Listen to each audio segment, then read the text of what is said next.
Harka fuunee akkam jirtu kabajamtootaaf jaallatamoo daawwattoota keenyaa oduu ispoortii guyyaa har'aaf qindeeffannee sin biraan geenya. Oduu guyyaa har'aa kan isinitti himu an Daraartuu Garbaati. Taphni beetkingii Piriimeer Liigii Itoophiyaa torbee shanaffaan kaleessa gaggeeffameera. Waggaa 15 booda gara Piriimeer Liigiitti kan ol guddatee bulchiinsi magaalaa Shaashamannee tapha torbee 4 taasiseen osoo hin milkaa'in afuun torbee shanaffaa kaleessa taasiseen ammoo Hadiyaa Hosaanaa waliin morkii taasiseen galchii malee adda ba'uun qabxii jalqabaa isaa qooddatee jira. Kaleessuma baankiin daldala Itoophiyaa walqixxee waliin taphachuun 2-0 injifatee qabxii 11 dursummaa irratti argama. Taphni kun guyyaa har'aas kan taphatame yoo ta'u, boris itti fufuun torbee shanaffaan ni gaggeeffamu. Guyyaa borii Bunni Sidaamaa sa'a 9 irratti Hawaasaa waliin, Inshuraansiin Itoophiyaa shaampiyoonaa bara darbee Qiddus Goorgis waliin sa'a 12 irratti morkii isaan taasisan ni eegama.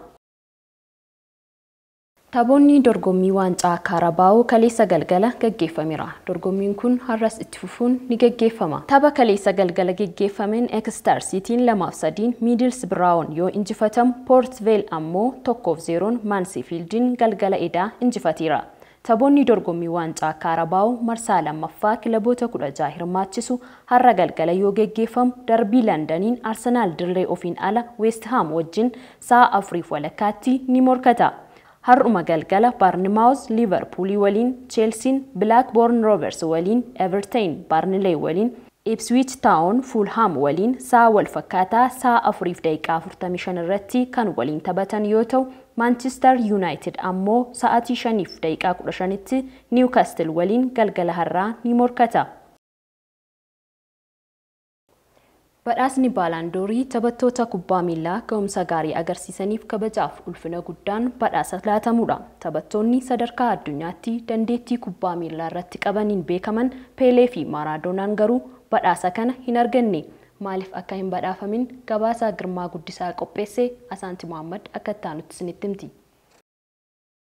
Guyyaa tokko biyya waaqaa irratti kubbaa waliin akka taphannu abdiin qaba. Kun ergaa Peeleen sirna awwaalchaa Diyaagoo Maaradoonaa irratti bara 2020 dubbatedha. Badhaasni Baalaandoor bara faranjoota 1956 biyya Faransaay keessatti kan eegalame yoo ta'u, kaayyoon badhaasa kanaa ammoo taphattoota collee kubbaa miilaa ga'umsa gaarii agarsiisaniif kabajaa fi ulfina guddaan badhaasa laatamudha. Taphataan lammii Ingiliz Staanlii Maatiyuuzin badhaasa Baalaandoor jalqabaa badhaafamuu danda'eeti jira. Taphataan qaxalee kubbaa miilaa lammii Arjantiinaa Lionel Meesiin badhaasa Baalaandoor yeroo 8tiif kan badhaafame yoo ta'u, taphataan lammii Poorchugaal Kiristiyaanoo Roonaaldoo ammoo badhaasa Baalaandoor marsaa 5f badhaafamuun maqaan isaanii sadarkaa addunyaatti akka ol ka'u isaan taasiseeti jira. Taphataan cimaan kubbaa miilaa jedhamuun addunyaan waamtu lammii biyya Arjantiinaa kan ta'e Diyaagoo Maaradoonaan badhaasa Baalaandoor seenaa keessatti osoo hin injifatin taphataa qaxalee addunyaa kanarraa godaanedha. Bifuma wal fakkaatuun seenaa kubbaa miilaa keessatti maqaan isaa kan ka'u taphataa kubbaa miilaa lammii Biraaziil Peeleen isa tokko yoo ta'u, innis akka Diyaagoo Maaradoonaa badhaasa Baalaandoor osoo hin mo'atin du'aan addunyaa kanarraa boqoteetii jira. Hanga bara faranjoota 1995tti badhaasni Baalaandoor taphattoota Awurooppaa qofaaf kennamaa ture. Lammii biyya biraa ta'an garuu biyyoota Awurooppaaf taphattoonni taphatan badhaasa Baalaandoor kana hin badhaafaman turan. Umrii isaa waggaa 15 irraa eegalee Biraaziil Saantootiif kan taphachaa ture Peeleen Awurooppaaf hin taphanne ture. Turtii bara 1956 hanga 1974 garee kubbaa miilaa Saantoosiif taphateen yeroo 605 hiriiree galchiiwwan 1218 lakkoofsiseetii jira. Taphataan lammii Arjantiinaa Diyaagoo Maaradoonaa garuu garee kubbaa miilaa biyyoota Awurooppaa kanneen akka Barseloonaa, Siiviyaa fi Naappooliif kan taphate yoo ta'u, garuu badhaasa Baalaandoor osoo hin argatin hafeetii jira. Tapha kubbaa miilaa keessatti turtii waggaa 21 kan lakkoofsise Diyaagoo Maaradoonaan tapha 490 irratti hiriiruun galchii 259 lakkoofsiseetii jira. Dabalataanis biyya isaa Arjantiinaaf ammoo galchii 34 lakkoofsisuun taphataa ga'umsa qabu jedhamee maqaan isaa ol ka'us garuu badhaasa Baalaandoor irraa hireen addaan isa baastee jirti. Taphataan lammii Hangaarii fi taphataan sarara duraa Puushikaash, taphataa lammii Hoolaand Firaank Riyaakaard, taphataan lammii Xaaliyaanii fi taphataa urjii garee kubbaa miilaa AC Miilaan kan ta'e Paawuloo Maaldiinii, taphataan Baarseloonaa Andirees Inistaa, Teeriil Oonaarii, Jiliyaaloojii Buufan fi Oliivar Kaahin badhaasa Baalaandoor badhaafamuu dhabuun isaanii jaalattoota isaanii hedduu biratti gaabbii uumeetii jira. Erga bara 2009 asitti badhaasa Baalaandoor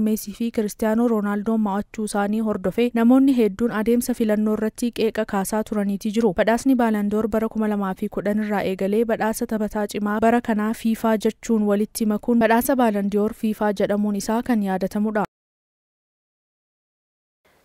Saudi Arabiyaan waancaa kubbaa miilaa addunyaa bara 2034 qopheessuuf carraa bal'aa qabaachuu ishee himame. Beenyaa Shiramuu dabalata qaba. Saudi Arabiyaan waancaa kubbaa miilaa addunyaa bara 2034 qopheessuuf dorgomtuu qofaa ta'uun ishee kan hin oolle akka ta'e waldaan kubbaa miilaa addunyaa beeksisee jira. Murtoon kun garuu ulaagaaleen teeknikaa barbaachisan hundi yoo guutaman qofaa dhuma bara dhufuutti ifatti kan ragga'u akka ta'es waldichi ibsee jira.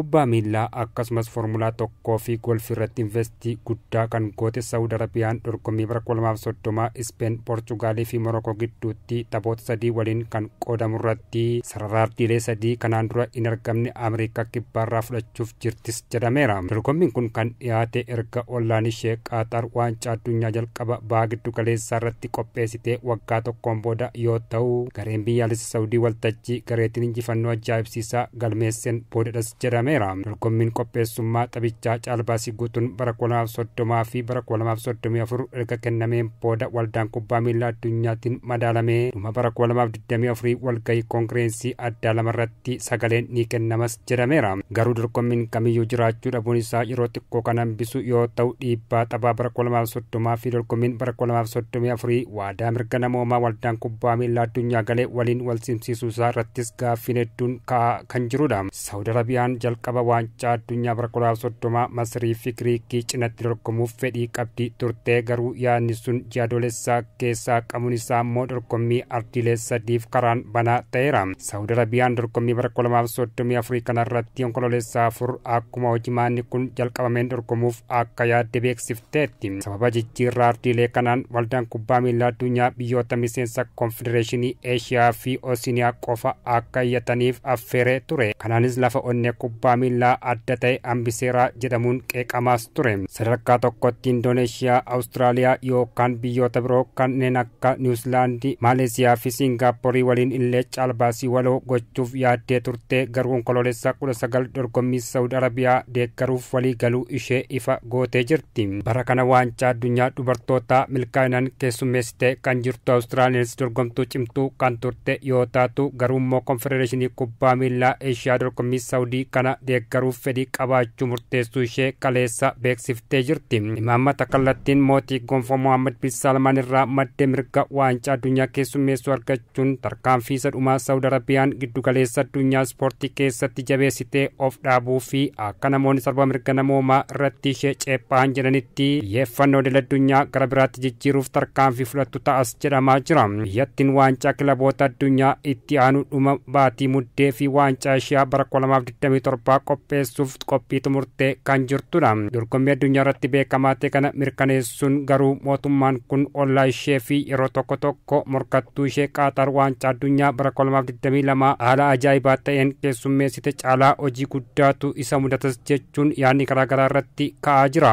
Dorgommiin kun kana booda dorgommii garee 32 hin ta'u. Bara 2026 irraa galee gareewwan 48 xumura irratti ni argamu. Akka fiifaan jedhutti immoo taphoota 104 kanneen yoo xiqqaate istaadiyeemii 14 kan teessoo 40,080 fi yoo xiqqaate kaambii bu'uuraa 72 akka barbaachisudha. Biyyattiin dandeettii maallaqa ishee irratti shakkiin xiqqaan jiraattus dandeettii Saudiin dorgommiiwwan ishee keessatti mirgoota namoomaa sadarkaa addunyaatti beekamtii qaban kabajuu fi waadaa waldaan kubbaa miilaa addunyaaf galte guutuu dandeessu irratti gaaffiin ka'eera. Fiifaan amma keessummeessitoonni imaammata mirga namoomaa isaa akkamitti akka eegu ifa gochuu qaba. Balaan mirga namoomaa hamaan amansiisaa ta'e yoo hin ilaalamne adeemsa caalbaasii dhufuufis qophaa'uu qabas jedheera. Dhaabbanni Human Rights Watch ibsa addaa kenneen qaamni addunyaa kun badhaasa waancaa addunyaa bara 2034 akka yeroo biraatti dabarsu waamicha kan dhiyeesse yoo ta'u, kunis adeemsa naamusaa iftoomina kaayyoo fi loogii hin qabneen geggeessuu dadhabeera jechuun qeeqee jira. Taphoonni dorgommii Kooppaa Darley kaleessaaf guyyaa irraa geggeeffamaa ture. Dorgommiin kun guyyaa boris itti fufuun ni geggeeffama. Asaanti Mohammad akka itti aanutti simbiraan geesse.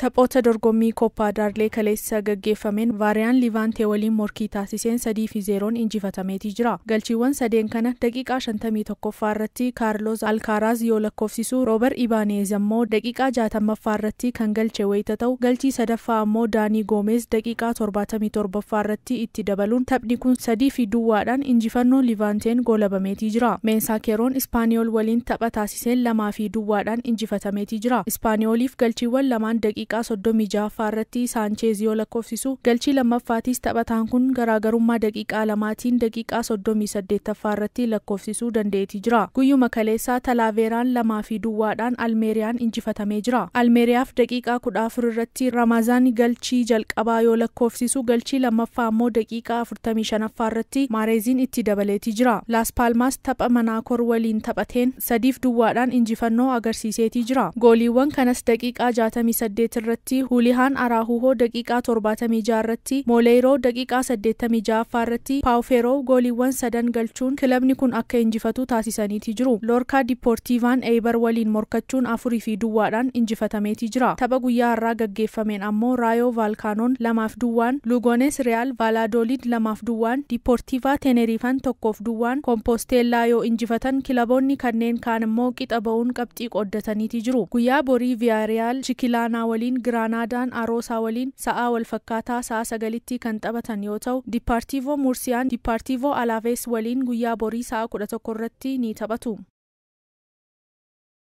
Daawwattoota keenya oduu ispoortii guyyaa har'aaf qindeeffannee kan hanga ammaa daawwachaa turtanidha. An Daraartuu Garbaatii gara abboomaatti sin deebisa. Nagaatti.